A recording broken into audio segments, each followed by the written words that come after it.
Hi, and thank you for coming back to Sea Talks. I'm Julia, and today I will be discussing one of the main issues from sea level rise towards the economy.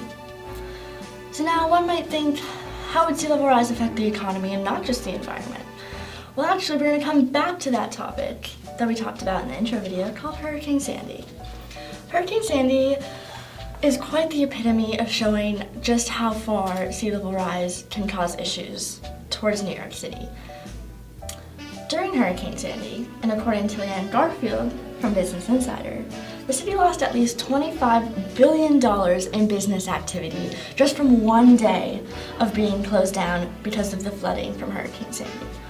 So just imagine all of the money that could be lost if a worse flood was to happen, and say the businesses were shut down for 2 days, maybe a week, maybe even a month, depending on how bad the flood was. Now, many people rely on these businesses for their livelihood. It's their job and they do it for business. They have their homes, their kids, their dogs, their pets. Since New York City is a business hub of the world, even shutting down for a day can cause catastrophic effects towards the economy. Yet again, the businesses are not the only thing affected by sea level rise. So are the civilians in New York City. There are approximately 40,000 people living on the coastline of New York City, according to Andre Gardner from the Proceedings of the National Academy of Science.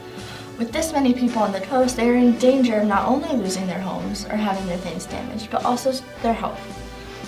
If a stronger storm surge was to happen, and it is going to happen if we do not slow the sea level rise, then New York City and its residents on the coast will lose a lot. Not only would the sea level rise erase their possessions and their livelihood, but possibly it might even leave them homeless. New York City is overpopulated as it is. So the potential of this housing along the coast to be damaged or even destroyed can cause many people to become homeless and have to move out of the state because there isn't somewhere else for them to go. Connecting these two issues come the third economical issue because of sea level rise impacting New York City, and that is the transportation. One of the main forms of transportation used in New York City is the subway system. And yet again, from Hurricane Sandy, these subways were shut down because of the flooding, and some of them are still even being repaired today. With these subways being some of the main transportation for the civilians of New York City, it causes a great risk having them shut down. How will people get to work? How will they visit friends and family? How will they even go grocery shopping if the subways are shut down? Only transportation to be affected by sea level rise. Airports in the city and surrounding areas of New York are located at below sea level. With this, they can become flooded as well. And that would put a halt to any international travel, any mail that's coming in, any packages.